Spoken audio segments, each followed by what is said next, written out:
Hello everybody, this is Blabbin Bout Slabbin. I am Chris, also known as Baseball Card Addict on Instagram. And I'm Jeff, my favorite cardboard on IG. Okay. As we say every Tuesday night, talking about baseball cards is our favorite thing to do in the world. So we figured, and against the advice of both of our wives, that we should do more of it. Okay. So that's why we're here. Welcome to our YouTube channel. We thought for our first video we would go back to our first big trade, our biggest trade to date, and revisit how we did.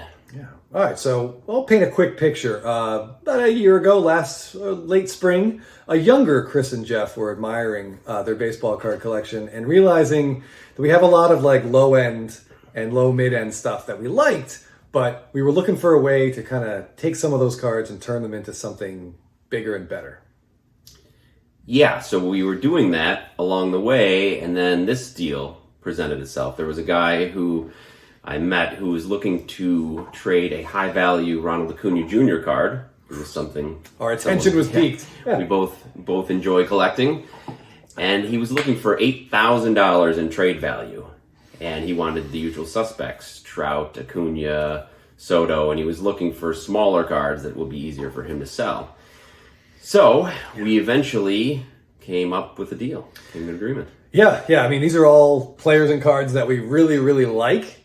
But when you have like a goal, when someone dangles this Acuna in front of you, it's a lot easier to give up cards you really like to get to this goal. So we were excited at the prospect, and it was hard to come up with these 7 cards. It was hard to put them in the mail, but yes, yeah. The first card was one of my first big acquisitions when I got back into the hobby. It was the Mike Trout update rookie card from 2011, and it was a gem. And I bought it. I believe I bought it for $500 at the time. So I made a nice profit on it at a $2,000 value, which is what it was about this time. Yep. Way down from its crazy COVID heights of over $6,000. But yeah, that was the first big piece in the trade. Okay, so the next one was an Acuna. You wanna get Acuna, you got to give Acuna. So the first big Acuna we included was, of course, the Bat Down, the Top Series 2, not really SSP, not really SP, but a really cool shot. His first Topps rookie. It was in a PSA 10. At this point, this was like early last summer, late spring. The value was definitely trending down. The highest sale I remember ever seeing was 4K, and I think that was right before he tore his ACL the year before. So his stuff had generally been heading down. The pops were over like 600 on that card back then. So it was one I loved, but didn't mind including to get a better Acuna out of it. Yeah, that's one thing when trading for better cards. It's easier to give up players of the card of the same player that you're getting, because you feel like, well, I'm still invested in the player. Exactly. The next one is another great young player, Juan Soto Gold, numbered to 2019, from 2019, and it was a PSA 9. It was a card I had graded myself. I thought it had a chance to gem, but those, if you remember, those golds had really tough corners, so it wasn't quite perfect.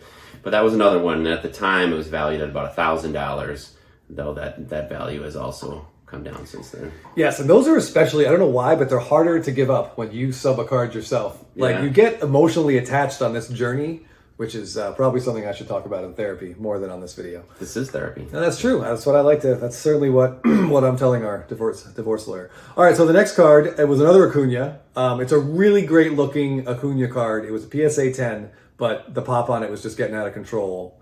It's the Heritage Action. So it's a follow through. I think he's wearing like that white kind of creamy jersey. But yeah, I want to say the pop was like over 400, approaching 500, but the value on it was still about $500. So that's what we had put in, for this trade.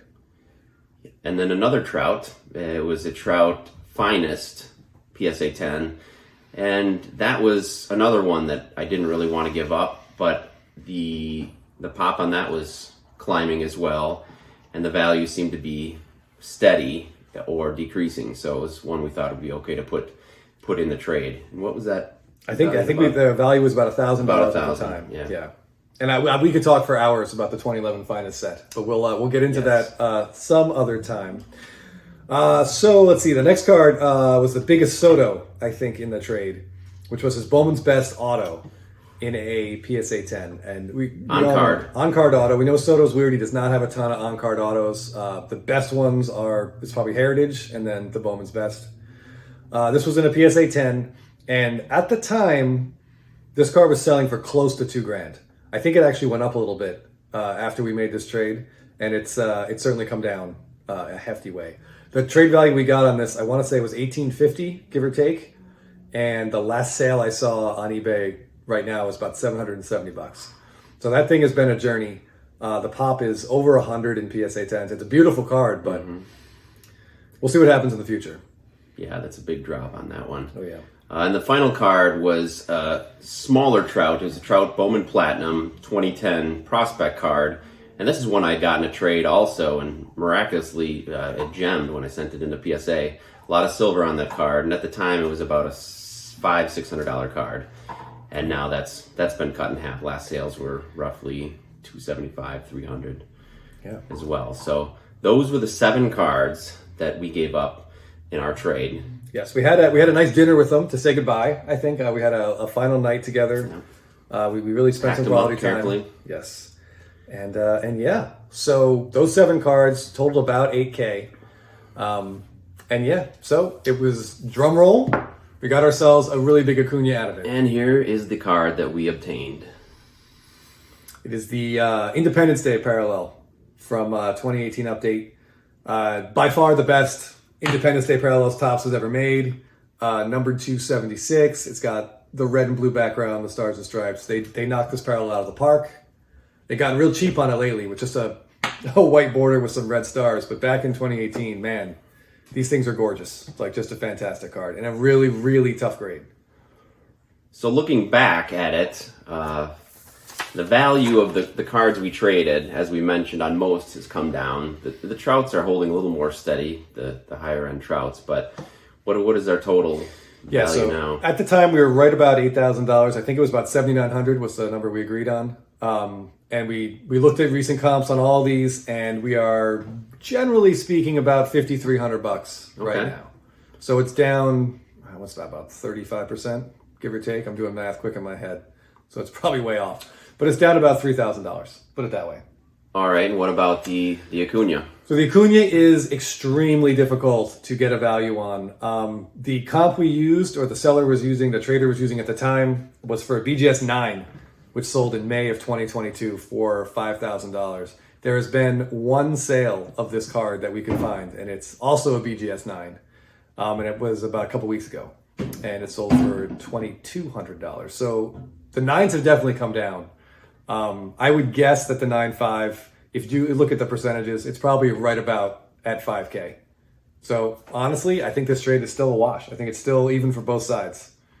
Still even, and given the consolidation nature of what our goals were at the time and still are, I think I'd rather have this card. Yes, 100%. I'd much rather have the rarer, beautiful red, white, and blue Acuna rookie. Yes. Yeah.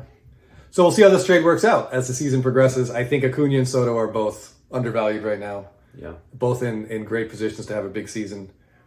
So I'm hoping that we see some nice growth out of this Independence Day card. I don't know.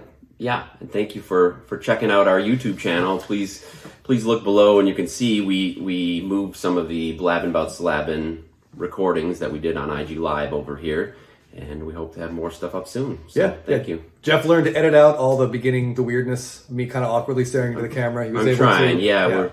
We're slowly learning, so hopefully you see the quality of our production tick up slowly. Yes, 2 guys in their 40s trying to figure out modern technology is not easy, and it's not pretty, but we're going to do the best we can. We're going for it. All right, thanks everybody. Look for us on Instagram. Yeah, we'll see you every Tuesday night still for our Instagram Lives. Once again, I am Baseball Card Addict. And I'm My Favorite Cardboard. Thanks again.